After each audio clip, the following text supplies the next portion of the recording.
Are you breaking out today? And you're like, why? Today, I'm going to share 6 reasons you may be breaking out and give you some troubleshooting action steps to start to address those. Let go. Hi there, I am Therese, and after 15 years of struggling with my acne, I finally cleared it naturally. And I created my acne clearing program, The Clear Code, to help you do the same. 8 years and thousands of clients later, I've made it my life's work to get you clear skin without harsh chemicals, pills, and/or creams. So make sure you subscribe to my channel and hit the bell to be notified when I post a new video. One of the biggest stressors for me when I had acne was trying to figure out why. Why was I breaking out? So today, I'm sharing some questions to ask yourself right out of the Clear Code Natural Acne Clearing program of mine to start to get to the root cause of why you could be breaking out today, plus give you 9 action steps you can begin to take to start to heal naturally. Let's go. All of these questions start with your root triggers in mind. So let's quickly go over the 7 main root triggers for acne. They are hormonal imbalances, blood sugar maintenance issues, digestive problems, stress, food allergies, misuse of topical products, and overall inflammation. So let's go down this list with a different perspective to get an idea of what could be happening for your skin. Here are 7 questions you can ask yourself and explore if you're experiencing a new breakout or 2 and you can't figure out why. Number 1, where are you in your cycle? Number 2, how has your food been? What have you really been eating? Number 3, how's your digestion? Are you aware of any food allergies that you're currently ignoring? Are you going to the bathroom regularly or not enough? How much stress have you been under lately? Have you started any new topicals? And then there's a bonus check-in around overall adding in any new supplements and or medications from the doctor lately, okay? Let's go into each of these a little bit more in depth. So the first question is, where are you in your cycle? Are you mid-cycle, pre-period? If you are breaking out the most during those periods of time, the most common issues I see with that could be contributing to breakouts are the following. Number 1, you're eating a high glycemic, high simple carb diet, and you're not getting enough healthy fats and proteins. Number 2 is that you're not eating in line with your cycle. We cycle sync in the Clear Code, and I'll share a video that kind of explains that a little bit more in depth via the link below, and it's about seed cycling. And or number 3, you're experiencing estrogen dominance, and check this video out if you're not sure of what that is yet. All 3 of those reasons, hormonal fluctuations that are linked back to blood sugar management, gut health, cycle syncing, even just working in line with your cycle, can be really helpful and really detrimental to your acne clearing progress if you don't honor them. So what can you do? I actually just want you to head over and watch a few videos. There is a really awesome video on meal planning that I share here about how to create kind of this perfect meal plan to support you from an acne perspective. I also share a video about estrogen dominance you can check here too, to go over a little bit why you'd be breaking out mid-cycle or pre-period.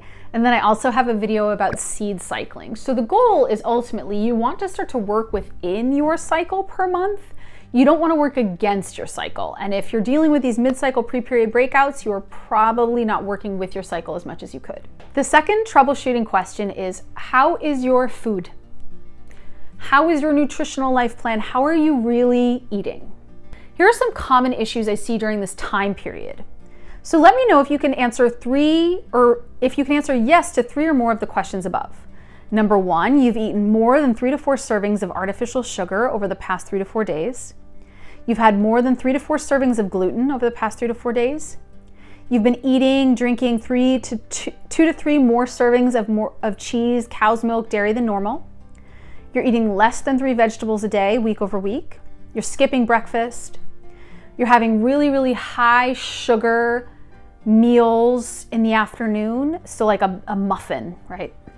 You're drinking less than 50 ounces of water a day. Are any of those familiar to you? Can you say yes to 3 or more? If all of these are right, it's all good, you're human, who cares? The goal is to get specific about what you want to adjust, how you can adjust it feasibly and sustainably in your life, and then begin to take action and habit layer. And so what do I mean by habit layering? I did not coin this term. I do not know who has created the term, so I cannot take credit for it. But basically, it means that you decide on 1 to 2 kind of foundational habits. I share this with my clear coders all the time. And you just focus on those for a week or 2. So for me, I'll often just focus on breakfast. Every week I'm gonna have, if I wanna make changes in my nutritional plan. Every week, every day, I'm doing this one thing. And then I kind of say like, screw it to everything else, because the more change you try to create overnight, the less it'll work, I promise you. I am the type of person that I want everything to change overnight, tomorrow. And it doesn't work. Spoiler alert from the future, it doesn't work. Another action step you can take to start to adjust kind of your nutritional plan a little bit is to track things. And the reason this is important, and this I see myself do in other areas of life, is if you are trying to eat really well and you think that you're eating really well, but there's like this sneaking suspicion in the back of your mind, you may not be eating really well. You are most likely eating 50% less awesome than you think you are. And the reason I say that is because of something called kind of this is loosely what I'm trying to explain, but there's a confirmation bias in your mind, wherein if you're thinking about eating healthy a lot and you're focusing on doing that a lot, and then you start to track what you're eating, I've done this many times, that's why I'm laughing. Oh, suddenly it turns out I like donuts. Or it turns out I like Oreos a lot. Like, the more we think about something, the more we think we're taking action on it. So the more we think about eating well, meal prepping, all the things, we may think we're doing way more than we are. So I think tracking allows you to objectively assess what you are eating and consuming all day and every day. Also, I would love for you to watch this video on insulin resistance and acne, and it shares a little bit more about how blood sugar management really impacts your skin from a food nutritional perspective. Third question to ask yourself is, how is your digestion? Are you pooing? Are you pooing? If you are constantly constipated, alliteration, or you have diarrhea, or it's just super up and down, I would say your gut needs some lovin'. Some action steps you can take are: number one, grab a high quality probiotic with 10 billion plus more organisms in it, and the cultures Lactobacillus acidophilus and Bifidobacterium. Those can have a huge impact on your skin. Also, start to drink at least like 2 liters of water a day, so 80 ounces or more water a day. It'll have a huge impact on the regularity of how much you go to the bathroom, I promise. And the third action step you can take is to add in a tablespoon or 2 of freshly ground up flaxseed every day to a smoothie, for example. That can be really supportive from, again, like getting things a-moving. The fourth question to ask yourself is, how much stress have you been under lately? I do not believe, nor do I tell my clients that like, oh, if you're stressed out, you're gonna break out. It's not that simple. But stress can set off this hormonal cascade of events from a cortisol, epinephrine, adrenaline perspective that all can increase hormonal production, which can then impact sebum production at the pore, which can then lead to breakouts. So getting your stress under control, I'm laughing because like it's so hard to do, but it's super important to supporting overall skin health levels. One thing that has impacted my personal stress levels a ton is just cutting my caffeine consumption in half. I used to drink a lot of coffee, and I love coffee, I do. But do I have a large cold brew in the afternoon anymore? That is a no. So I would cut your caffeine consumption by like half if you can, at least. The second action step would be to, now this is gonna sound like weird and kind of bizarre, but I find that when I'm really stressed out, my nervous system is incredibly activated, right? Like you feel anxious, your heart is racing, you feel sweaty, gross, blah, blah. The answer is not for me often to like try to sit and chill it out and zen out, like it's just not gonna happen. But if I take a long walk, I find that I release some of the tension slowly and I feel far more zen at the end. It's kind of like the difference. Let's say you had like a really big balloon that was blown up, right? And you let all the air out of it at once and it flies around the room and then flops on the ground. That's what sometimes happens to me when I've tried to like physically work out, like go to a boxing class or something, my stress. Whereas if I just try to go for like a long walk, it's kind of like the balloon, same balloon analogy, right? You have this balloon that's, you want to get rid of its air. You slowly let the air out. It can just like slowly deflate and then the balloon doesn't like, right? So that action step could be helpful for you too. Meditation can be key. And again, I'm like the 4,229,624th person to recommend freaking meditation to you. I know that it's not that easy, What I do when I've gotten off my meditation practice, but I need to get back on, is every day or at night, I'll set a timer for like 2 to 3 minutes. Because to me, meditating when I'm really stressed out is horrible. But you know what? If I do it for 2 to 3 minutes, it's just enough to get me a little grounded, but it's not the 15-minute like commitment of like, God, please don't make me do it, right? And once you do the 2 to 3 minutes for a week, you may push yourself to 4 minutes, to 5 minutes. And then over time, you've developed a practice that grounds you, that doesn't require so much upfront commitment to start. Another thing that I do that I love is I have a morning pages routine, and it's from this book called The Artist's Way. I'm looking at my bookshelf right now for it. I can't find it. I think, so please don't quote me on that, but basically this is not my idea. Basically, I will set an alarm for 10 minutes every morning, and I will just write my morning pages. And by that, I mean I write anything that comes to mind. It will be like birds, coffee, tea, money, whatever, right? And I'll just go. And I find that it allows me to brain dump any anxieties, things that I want to plan for the future. It really helps me like ground into the present, because so often we have all of this noise in our mind that just increases stress levels, that if we were to just get down on paper and see, oh, it's not really that much to do, it would feel so much better, right? The 5th question to ask yourself is super simple, but helpful. Have you started any new topicals lately? Certain types of topicals can cause purging. Certain types of topicals are actually not the best fit for your skin. Certain types of topicals are going to cause irritation. They may not be supposed to be used together. A lot of us make a lot of mistakes about topicals when we want to heal our acne. And I speak from significant firsthand experience on that detail. When I was breaking out, I just wanted it to be gone. I would buy anything. You told me, great, done, let's get it done. But often that means that you're using products that are way too harsh, combined incorrectly, and then it becomes a spiral effect too, because if you use, especially if you're using drying products, they create these like microscopic little tears in your skin and or at the pore level that can cause, it's easy for bacteria to get in, which then causes a breakout. So you have to be really careful when you add new topicals in. You really have to do it strategically. I never did it right, to be honest. It wouldn't have changed my journey, but I use 3 skincare products today. I barely use much, and you don't need to use much. And so if you've started a new topical recently and you saw your skin break out,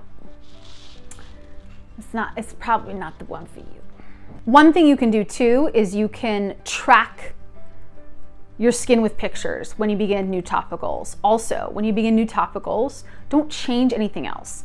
So let's say you start a new nutrition plan, new topical plan, new supplement plan, all in the same day, and your skin gets way better or way worse. It's incredibly difficult to know what the thing is that did the thing, right? So try to only change one topical at a time and track. So take pictures of your skin pre-use and then post-use to see how your skin truly responds to, because sometimes it's very difficult to be objective about how your skin is responding. Bonus question. Have you started any new supplements lately or medicines from the doctor? A common thing that I'll see with clients is either they've recently taken an antibiotic and their skin is not happy. They've recently taken an antifungal oral medication for a yeast issue, or they're taking a multivitamin with too much biotin.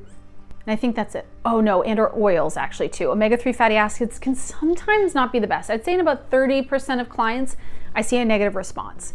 So if you just started a new supplement, a hair, skin, and nail supplement, especially those are usually can be triggering for people, and you started breaking out, I would dig deeper. If it's a medicine recommended by your doctor, obviously continue that and check in with them. Ask if it could be causing acne for you.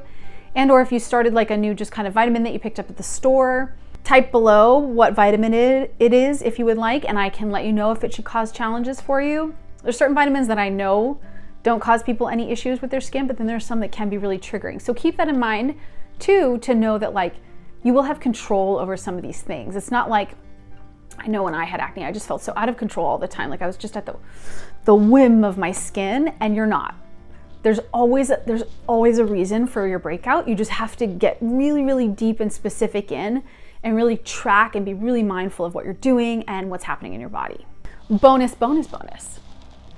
Has anything changed in your life recently? So did you move? Did you go through a really difficult breakout?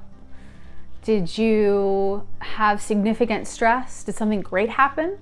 Like, Are there things happening in your life that could be contributing to stress and or just emotional distress? If so, it's really important for you to know and to honor that and to try to just ground yourself in spite of that, because you don't want to feel like, you know, something is happening out of your control. And whenever I deal with clients, especially clients who come to me and they say something like, oh, last June I had this crazy flare up. There's always a reason. So trust that, trust me, it didn't just happen for no reason. And the clearer you can get on these 7 troubleshooting questions, the faster you will be able to kind of heal and address that breakout, okay? You really have to look at everything I just shared too, as well, final note, as information. Don't beat yourself up. Listen, if you've been eating Oreos for 10 weeks at a time, first of all, that sounds delightful.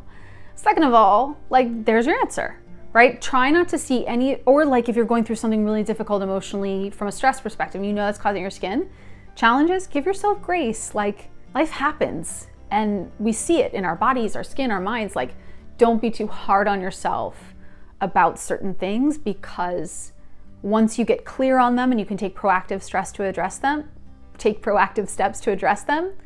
you can begin to solve the problem. So don't be too hard on yourself, okay? I hope these troubleshooting questions helped you clarify what's probably going on with your skin. That being said, if you would like to know your acne personality type and get more clarity on why you're breaking out in the first place, I would love to help you. Take my acne personality quiz via the link below, and you'll download 3 action steps and 3 recipes you can start to begin to heal your acne naturally from the inside out. Also, if you're interested in joining me in my natural acne clearing program, The Clear Code, I would love to see if it's a good fit for you. So apply via the link below. We are an invite-only program. I really only want to invite you to join the program if I know it's going to change your life. So make sure you apply to the program below and we can see if it's a good fit. Also, if you want to join a safe, private, and empathetic community of people struggling with their skin just like you, we have a private Facebook group where you can meet other people dealing with skin stuff as well. So find the link below for that too. If you like this video, make sure you subscribe to my channel and hit the bell to be notified when I post a new one. And make sure you share this with anyone who may be dealing with acne challenges. I would love to support them if they need some extra help or some new ideas for what's happening with their skin. See you in the next one. Bye.